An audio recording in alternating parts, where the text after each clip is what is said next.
Our guest today is Mrs. Fanoulla Argyrou, a journalist and a writer based in London. Thank you for joining us and welcome. Thank you very much. The conference on Cyprus in Crans-Montana collapsed without a settlement, and many are actually wondering what is going to happen next. But first, according to your opinion, what happened in Crans-Montana during those negotiations? Why did they fail? What happened in Switzerland, apart from the theatrics, I would say, and the holidays for those gathered there, it was one more effort to legitimize the results of two Turkish invasions back in 1974, and at the end recognizing the occupied area as a legitimate Turkish constituent state. If I can go back in time, because everything starts from 43 years ago, on the 16th of August 1974, when the Foreign Office decided their policy over Cyprus, and which was adopted at the time, of a geographical federation, that is the bicommunal, bizonal federation as we know it. And all their efforts have been concentrated ever since in achieving this and securing the acceptance of the Greeks in Cyprus, that is the Republic of Cyprus. For 43 years, they have failed all these efforts.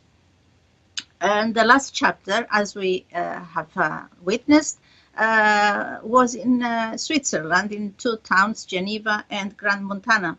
I said theatrics because, you know, they are not looking for a proper solution. First of all, Greece and the Greek Cypriot litter in inverted commas, because the Republic of Cyprus was not represented. Turkey always wanted since 1974 a five-party conference, and that is what was achieved. They wanted the abolition of the Treaty of Guarantee and the withdrawal of the Turkish troops. And in this effort, we saw the Greek Cypriot leader in inverted commas, Mr. Anastasiadis, to offer even more unmandated concessions to Turkey to achieve this. And how did Turkey reply? With a fistful of no's. And that was the end of the latest effort. And you know something, if Turkey, even if Turkey had capitulated to the demands of abolishing the Treaty of Guarantee and immediately withdrawing all her Turkish occupying forces, it would still come out triumphant, because the end result from our side was the capitulation of accepting a constituent Turkish state in the occupied areas. So what is next, Mrs. Argyrou? What do you think will happen next? Are the negotiations over? No, I don't think they are over. I think one way or the other they will commence again.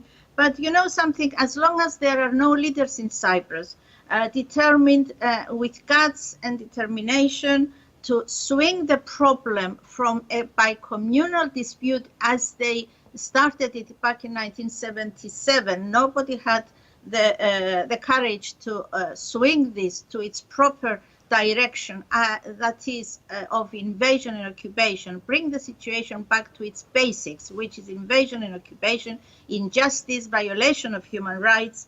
I don't think we will see any change, but the talks will continue on the same line as left in Switzerland.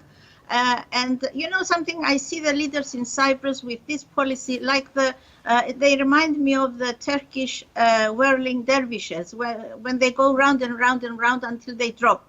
So that's how the situation is in Cyprus, unfortunately, and will continue like this until we have a leader courageous enough to do this great change. You know, I hear them saying that they all called now for a new strategy, but what new strategy? They don't say much. They all support the bizonal, bicommunal federation.